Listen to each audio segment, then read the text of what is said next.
Hello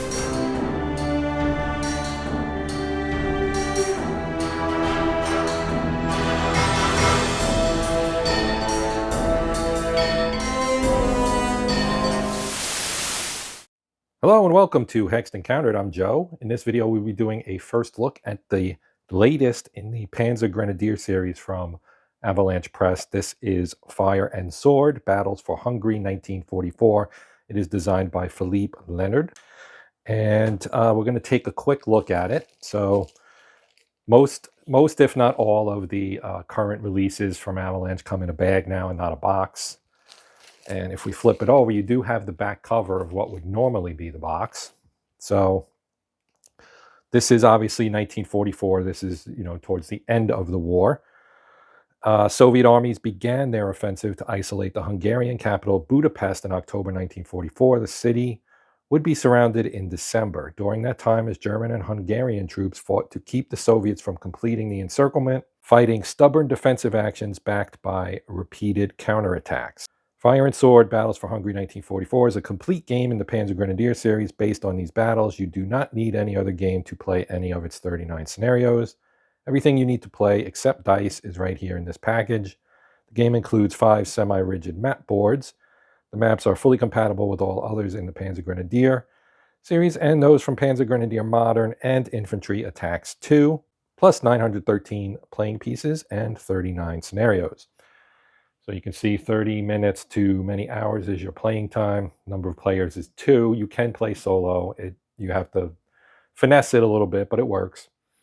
The scope, or scale rather, is 200 meters per hex. Units are platoons. As we know from, if you've watched any of my platoon-level tactical series, this fits into that. Panzer Grenadier is one of the games I covered, the game systems. It's got 913 2/3 inch square playing pieces, counters, in other words, 5 17 by 11 semi-rigid playing boards. The rules are 40 pages, and we also have 39 scenarios. Difficulty level is 2 on a 5 scale. That's probably fair and excellent for solitaire play. I would agree with that. Like I said, you have to finesse it a little bit, but it is eminently solo playable. Eminently solo playable, right? All right, so let's, and as you can see here, it's copyright 2024, indicating that it is a new release. So I ordered this a while back, and typically Avalanche has a fairly lengthy period of pre-order before the games get shipped. They have many games in the pipeline. There are still many games that I've ordered that I have not seen yet, but they will be coming at some point. So we'll start with the book. You can see the maps there briefly. But we'll slide this over. That's our back cover. All right, so Fire and Sword, Battles for Hungary 1944. This will contain the scenarios. We do have a rule book as well. This is the rule book. Now, I won't go through the rules because I've done it many times. You can watch any of the other previous Panzer Grenadier games that I've done features on. Fire in the Steppe, I know, is one. I've also done some Infantry Attacks, which is the World War I version of this. I do have a pre-order in for the modern game that's coming out, which is Fulda. It's like 1968 World War III kind of thing, which I find very interesting because that's usually not the era that is gamed. It's more 80s stuff typically when we're talking World War III. But that kind of in-between era of the late 60s, the Vietnam era, is an interesting one. So I'm looking forward to that. Anyway. These are the rules. They run 40-ish pages, I believe, and that's what it said in the back there. But you can see, yeah, 41 pages, I guess. Pretty standard stuff here on the index, right? You've got your introduction, summary of concepts and definitions, then your components, the sequence of play, stacking rules, movement, leaders, and combat, spotting, bombardment fire, our anti-tank fire, direct fire and anti-tank fire, assault, opportunity fire, morale, special unit types, aircraft, armored trains, etc., cavalry, penal units, flamethrowers, etc. Special rules, optional rules, and our credits. So very straightforward. This is 4th edition, which I guess came out in 2014. So I won't spend much time on that. In fact, I'm done spending time on that. We're going to look right in here at the scenario book. This is a bound book, as you can see. Back cover has the chart showing the terrain. So the TEC for this game does not have this on it, but you do have it on the scenario book, so you can look at the back. And then you do have some units as well that you can see on here. So if we come in here, you got your introduction, which is basically what was on the back of the cover. Again, this game is designed by Philippe Leonard, or Leonard maybe. And then your follow-up of credits there for the Avalanche Press team. Special rules. So every game has its own special rules. The playing pieces in Fire and Sword represent units and leaders of the Red Army, which is the Red Army of workers and peasants, the Soviet Guards, the German Army, the Armed SS Militia, German Navy, Royal Hungarian Army, and the German Air Force, aka Luftwaffe. Soviet Guard units are green with a red stripe. RKKA, that's the regular Red Army, are light green. German Army's gray. Armed SS are camouflage colored. German Navy are blue-gray. Hungarians are gray-green. And the German Air Force is light blue, which is shown on the back page of the book, which we just looked at. So unit names have been slightly altered. Pieces including the SDKFZ identification are simply noted SK in the scenario lists. Leader and unit compatibility. Due to dire conditions in Hungary, Axis formations often mix Germans, SS, and Hungarian units. Unless the scenario instructions specifically state otherwise, all units controlled by the Germans or Hungarians are referred to as German or Hungarian, even if they include both nationalities and sometimes SS units too.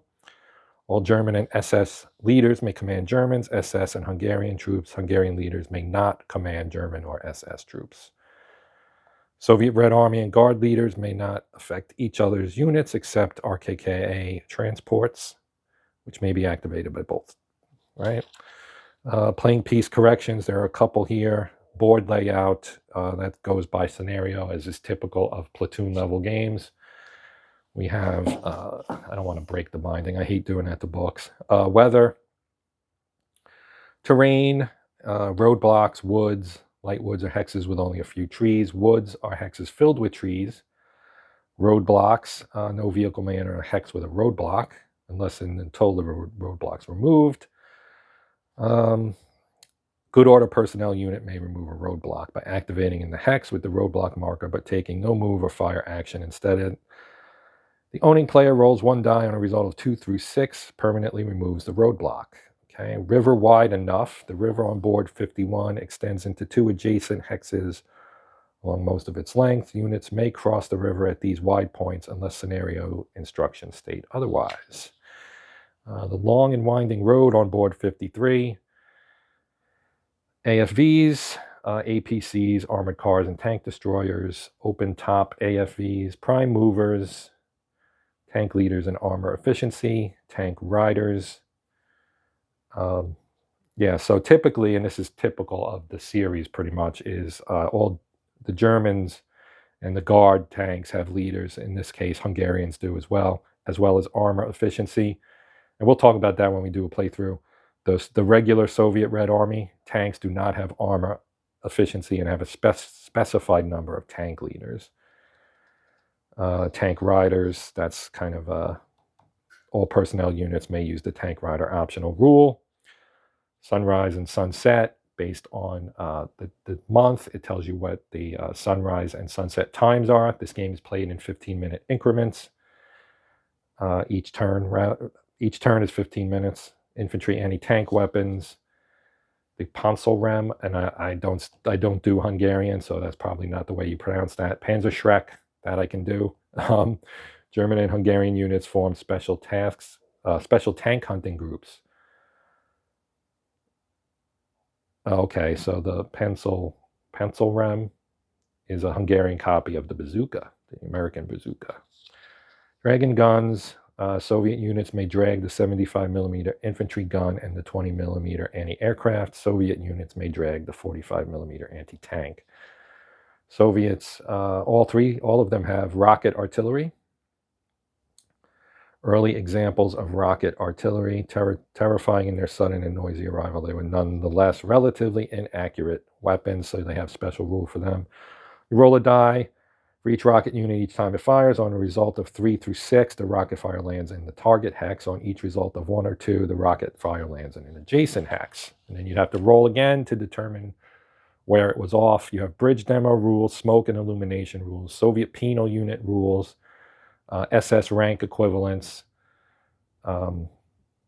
Yeah, that's pretty standard. And then your Hungarian rank equivalents as well. So Chapter 1, typically these Panzer Grenadier games have a lot of history in them, and they explain the situation before each scenario.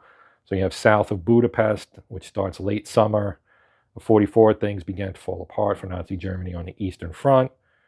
Obviously, there was Operation Bagration, which was run at the same time as the D-Day invasion and broke the back of Army Group Center in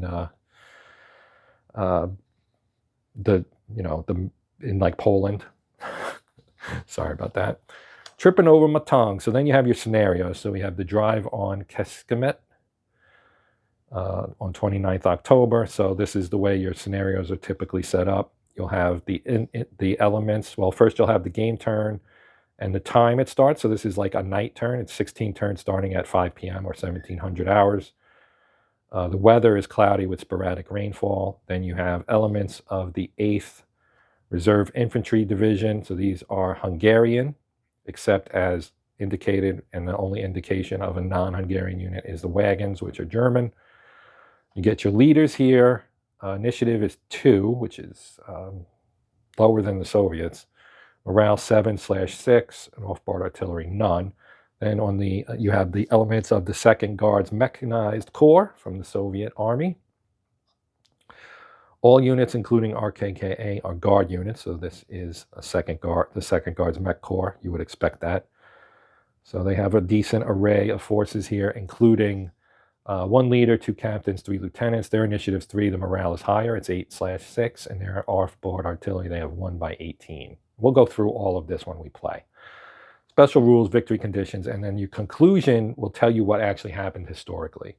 Scenario 2. So as I said, there are 40, and then you have your maps. So this one is a 3-mapper, maps 50, 54, and 53, with the numbers indicating which side they set up on. Pretty straightforward. This is a 40 scenario or 39 scenario game. And you can see the various combinations of maps that are used. We have Chapter 2, Crack of Doom, Arrow Cross, Fascist Scum march to the front alongside a Royal Tiger of the 503rd Heavy Tank Battalion in Budapest in 1944. The Attila Line, Attila the Hun, that makes sense. Gates of Budapest. Hungarian-made Turan 2 medium tanks ready for action.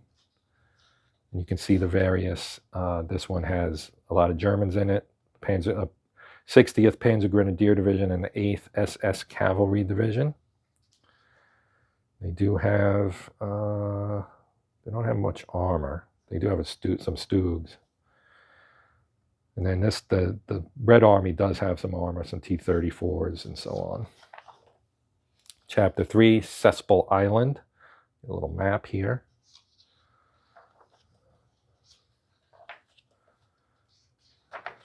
Chapter 4, Red Crossings. So, yeah, they want to cross the river. That would be the Danube to bypass Budapest from the west. The Danube is between 475 and 600 meters wide along the Erd-Adoni.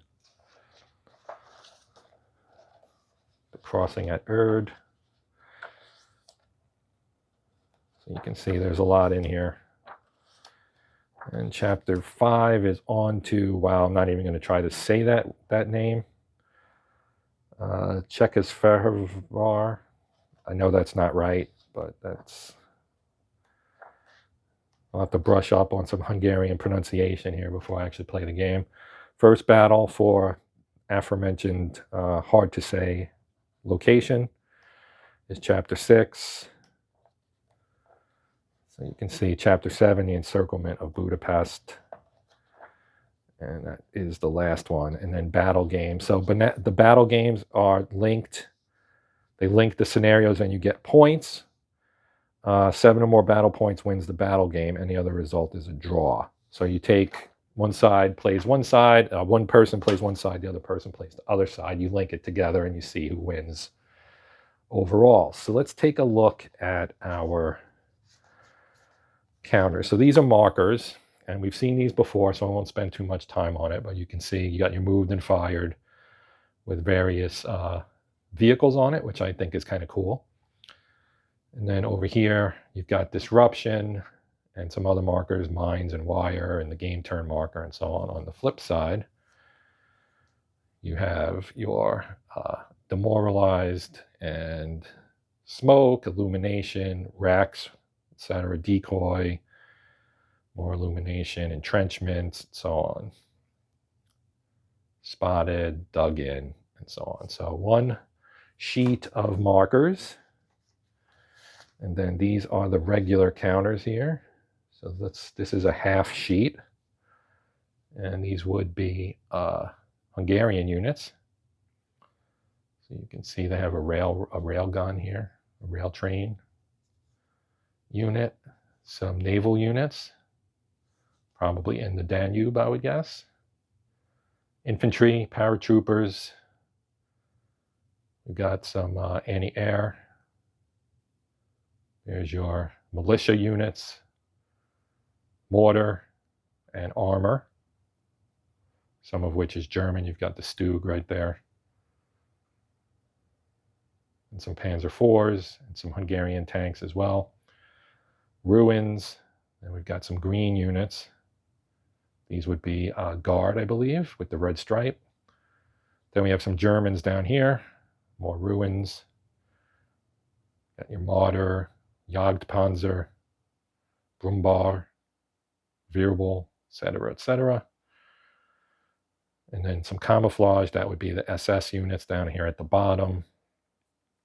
And then some regular Soviet Red Army units on there. Then this other sheet, we've got a whole lot more German. A lot of German. We've got some grenadiers here, as you can see. Looks like some cavalry, some guns, and then more armor, Panzer IV, Panzer V, some Stugs here, etc. Some cars, armored cars, more Hungarians. You've got your leaders, so these are your leader counters right here, colonel, major, captains, etc. You can see the numbers in here. We'll go over what everything means, but they're not all identical. So you see we have a lieutenant here, and here, and here. And this one's an 9 rather, 10. This one's a 901, and this one is an 810. Then you have, again, some Hungarians and their leaders. So these are their leaders.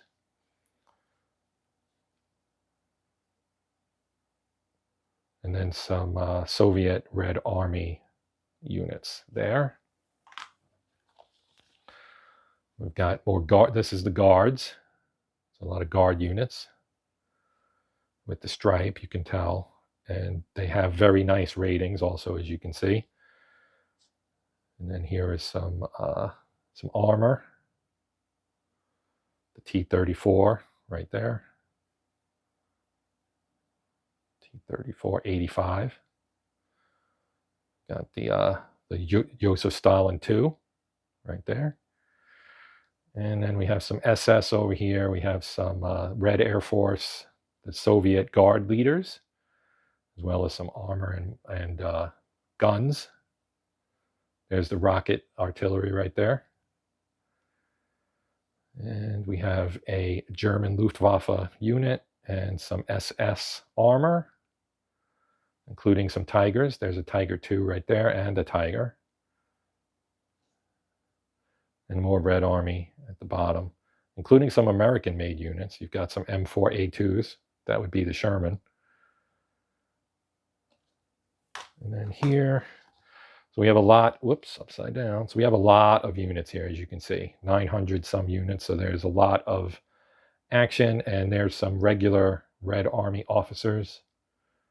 as well as a couple of commissars. And then down here, these are naval units. They're Marines, as you can see. And our last sheet, we have some air there, German air, Stuka, the Junkers 88, Henschel 129, more leaders, the fantastic 88 millimeter anti-aircraft gun, which did a lot of work as an anti-tank weapon. Some trucks, etc. Oh, look, it says Road to Berlin. This is an adaptation of part of that game, I believe. And then you've got more infantry from the Red Army and some Russian trucks. And that is all of the counter sheets. You do get your player aids. We have our assault chart right here with your column modifiers. Combat in this game is pretty straightforward. Here's our bombardment chart. Again, you have column modifiers, explanation of what the effects are, result effects. M would be a morale check, M number. You add that number to the morale check. Then you have X, which is a step loss, and number X, same as X, except each unit category takes number step losses rather than one step loss. So those would typically be down here in the lower right corner. We have really high value on the attack and a really good die roll. So higher rolls are better for the attacker. Here's our direct fire, same thing, same kind of setup. And on the flip side, we have our anti-tank fire table. This is the terrain effects chart on this bright orange paper. Again, because you don't actually have imagery here, you have to refer to the back of the book right here to see the terrain. Flip side of that is just explanations. It actually opens out because there is a lot of different terrain to go through here, and then there are terrain notes that actually extend onto the back of the sheet. This is your track, your turn record. You can see at the top, you have 12 noon, and it goes in 15, and also midnight, and it goes in 15-minute intervals like that. Here's your initiative track for one for each side. And yeah, so that's that.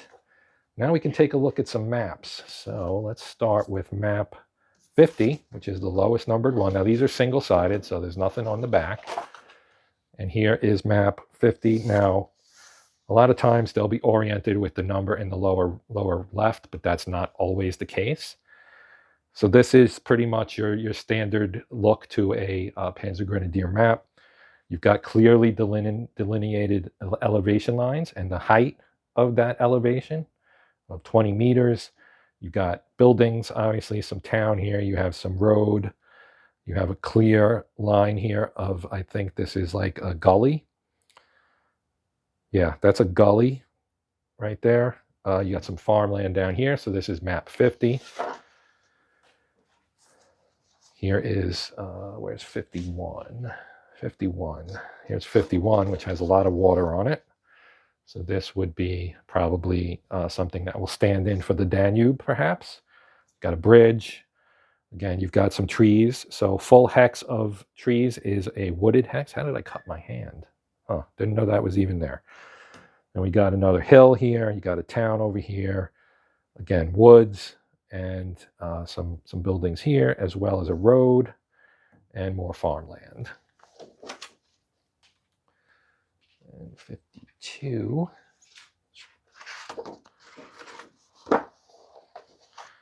Here's 52. So again, standard ridge there with a hill on it, some trees. Oh, actually, this must be light woods. I'm sorry. And let's confirm. Yes, light woods and woods. Here we have real woods. So I apologize for that. Yep, that was a gully. I'm looking over here. There's the gully that we saw on map 50, I think. But here we have, again, water. We have bridges at 2 locations, some towns, some light woods, and some fields. And here's 53. Spin it around. So we keep a standard look here. Now these will, of course, be arranged in different formats for gameplay. But again, a hill, a lot of fields, some light woods, some real woods, and again, some structures, some built-up areas, and your roads here.